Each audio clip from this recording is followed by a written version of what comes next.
Bienvenue à notre chronique immobilière questions et réponses via Charles et Martine. La question d'aujourd'hui, qu'est-ce qu'un vice caché?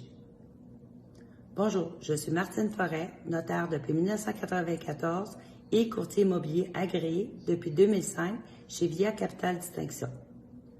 Pour qu'un vice soit considéré comme caché, il doit répondre à 3 critères.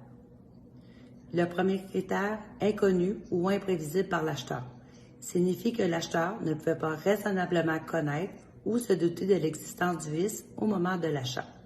Par exemple, si le vice est évident, visible ou prévisible, l'acheteur ne pourrait invoquer un vice caché.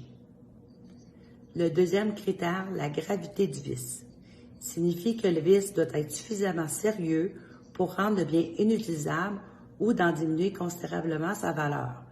Par exemple, un problème mineur de peinture ne constitue pas un vice caché, mais un problème majeur de moisissure peut effectivement être un critère de vice caché.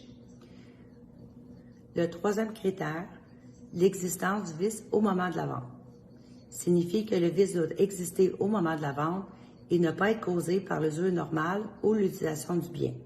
Il ne doit pas s'agir de travaux prévisibles d'entretien.